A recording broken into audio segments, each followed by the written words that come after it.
La revue des titres, comme tous les matins, nous retrouvons Mortala Gaye. Bonjour Mortala. Bonjour Fatih. Alors, vous avez passé un bon week-end? Oui, un bon week-end. Alors, je vous souhaite un bon début de semaine.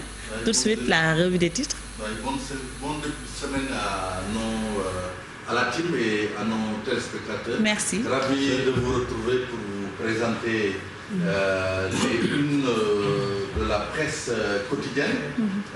Nous allons démarrer par l'Observateur qui fait des révélations sur les milliards de francs CFA du coronavirus. Le journal se demande où sont passés les 444 milliards décaissés depuis le début de la pandémie. Et puis ce drame que nous raconte l'Observateur, Abdoulaye Dieng, exécuté devant sa maison, puis jeté dans un dépôt d'ordures. En justice, une affaire pendante en justice, c'est l'affaire Batiplus. Le juge traque les biens de Rachel Seleilati, de son fiancé et de ses parents. Les détails de la délégation judiciaire confiée à la section de recherche de la gendarmerie de Colobane. Nous restons également dans le domaine de la justice, au palais de justice précisément, au temple de Thémis, où il y aurait un malaise selon l'AS, puisque magistrats et greffiers sont à couteau tiré. Et puis, à Lingui Ndiaye, ce règlement du litige foncier avec Sedima, à Lingui propose, Ndengler s'oppose. Et puis se fait cocassin, ce vol d'ordinateur à l'ADIE. L'ADIE, je pense, c'est l'Agence de développement de l'informatique, l'Agence de l'informatique de l'État. Hein. Le gendarme chef de service de sécurité arrêté pour un vol d'ordinateur à l'ADIE. Libération qui met à sa une Ali Haïdar. L'IGE accable Ali Haïdar. Pour eux, je pense le journal parle de conflit d'intérêts. Le journal nous rappelle que, alors qu'il était ministre de l'Environnement, 150 millions de francs CFA ont été remis à l'Océanium, dont il assurait la présidence avant sa nomination. Et puis ce bandeau de Libération qui nous parle de la Covid-19, 266 nouveaux cas et 7 décès en 48 heures. Nous allons passer au journal Sud Quotidien qui nous parle du cas Sandaga dans la politique un peu du patrimoine de l'État. Le journal nous dit le pot de fer contre le pot de terre.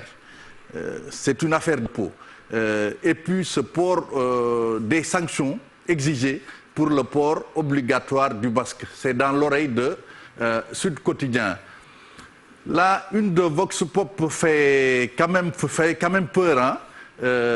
Vox Pop nous révèle ce trafic illicite d'armes et de stupéfiants. Un arsenal de plus de 110 armes à feu saisi à Touba. Les trafiquants ST arrêtés par la police chez lui avec la cargaison au quartier Mandiana. Ensuite, les biens de Karim et Bibo saisis par la CREI, c'est dans l'oreille un peu de Vox Pop. L'État met en vente les appartements Eden Rock à 650 millions l'unité. L'unité, c'est, je pense, c'est 7 appartements de luxe qui sont à Eden Rock. Ce trafic d'armes également, le quotidien revient sur ce trafic d'armes de gros calibre, un arsenal saisi à Touba. Au lieu de ça, le journal nous parle de près de 1000 armes et munitions trouvées. Ensuite, Matarba, qui terrasse Yekini, le journal un peu utilise la formule de la lutte pour parler des critiques contre le CNG de lutte. Matarba terrasse Yekini. À Walf Quotidien également, qui revient sur l'arrestation d'un trafiquant d'armes à Touba, les premiers éléments de l'enquête.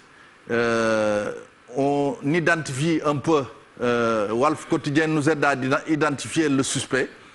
Il serait âgé de 65 ans. Il est tombé avec 110 armes à feu.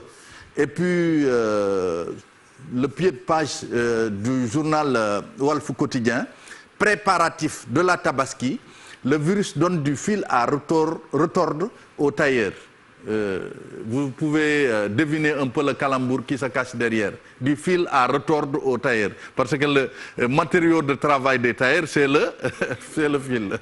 Source A qui revient sur un peu cette boulimie foncière. Khalil pèse 121 514 mètres carrés.